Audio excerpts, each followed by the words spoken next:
Wherever you go, whatever you do, throw a little at it. Omax, Vest and Briefs. Oddanchatram அருகே நாகனம்பட்டி பகுதியைச் சேர்ந்த நல்லசாமிக்கு சொந்தமான 81 send நிலம் போலி ஆவணங்கள் மூலம் அபகரிக்கப்பட்டுள்ளதாக அவரது குடும்பத்தினர் வேதனை தெரிவிக்கின்றனர். கடந்த 2020ஆம் ஆண்டு தள்ளுபடி செய்யப்பட்ட வாரிசுச் சான்றிதழ் எண்ணை மீண்டும் பயன்படுத்தி 2020-21 பணியாற்றிய முன்னாள் வட்டாட்சியரின் டிஜிட்டல் கையொப்பம் போலியாக தயாரிக்கப்பட்டு 2025ஆம் ஆண்டு புதிய வாரிசுச் சான்றிதழ் உருவாக்கப்பட்டுள்ளதாக தெரிகிறது. அந்த போலி வாரிசுச் சான்றிதழை அடிப்படையாக கொண்டு ஒட்டன்சத்திரம் சார் பதிவாளர் அலுவலகத்தில் ஆவண எண் மூலம் நிலம் கிரயம் செய்யப்பட்டதாகவும் பின்னர் அந்த நிலத்தின் ஒரு பகுதி செட்டில்மெண்ட் பத்திரம் மூலம் மற்றொருவரின் பெயருக்கு மாற்றப்பட்டுள்ளதாகவும் ஆவணங்கள் மூலம் தெரிய வந்திருக்கிறது.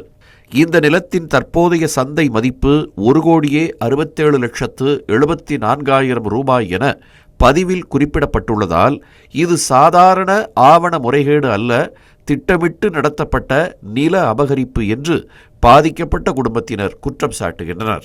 எங்கள் தாத்தா 1952 ஏலம் எடுத்து அதை ரிஜிஸ்ட்ரேஷன் பண்ணி கொடுத்துட்றாங்க. அதிலிருந்து நாங்கள் 73 வருஷமாக நாங்கள் தான் அனுபவிச்சுட்ருக்கோம். பட்டாவெல்லாம் மாற்றி கெஸ்ட் ரசீது எல்லாம் போட்டு நாங்கள் தான் அனுபவிச்சுட்ருக்குறோம். அதுக்கு இடையில் 25 ஒரு போலியான வாரிசு சான்ற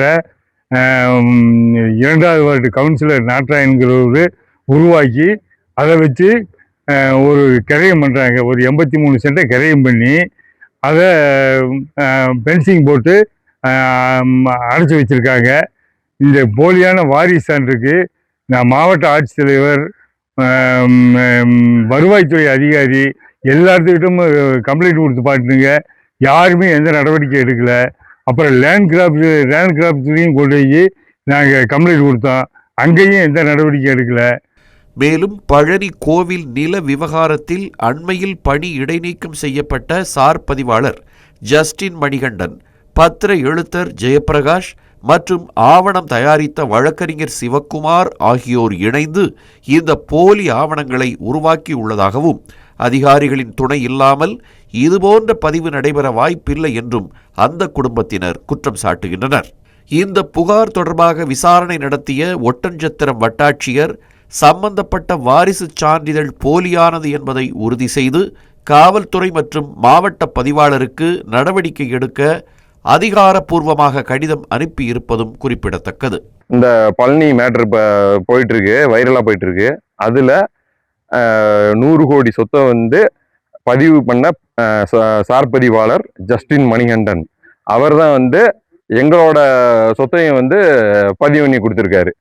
இந்த மாதிரி முறைகேடா பதிவு பண்ணவருக்குன்னு ஏற்கனவே நாங்கள் ஒரு இதில் பேட்டி கொடுத்துருந்தோம். அவர் மேலே நடவடிக்கை எடுக்க சொல்லி அதே மாதிரி காவல்துறையிட்டையும் உயர்மட்டம் வரையும் போய் நாங்கள் பெட்டிஷன்லாம் கொடுத்தோம். எந்த பெட்டிஷனுக்கும் எங்களுக்கு முறையான பதில் இல்லை. சரி, விவசாயின்னா என்ன, நம்ம நிலத்தை ஈஸியாக பிடிங்கிடலாம், அவங்ககிட்ட தானே எல்லாத்தையும் நம்ம இது பண்ண முடியும்.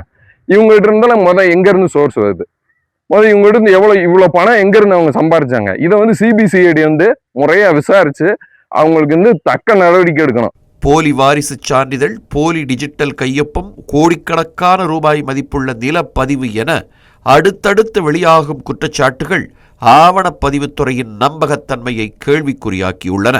தமிழ் ஜனம் செய்திகளுக்காக பழனியிலிருந்து செய்தியாளர் பாலமுருகன். இந்த மாதிரி யூஸ்ஃபுல்லான இன்ஃபர்மேஷன்ஸை தெரிஞ்சுக்க தமிழ் ஜனம் சேனலை சப்ஸ்கிரைப் பண்ணுங்க.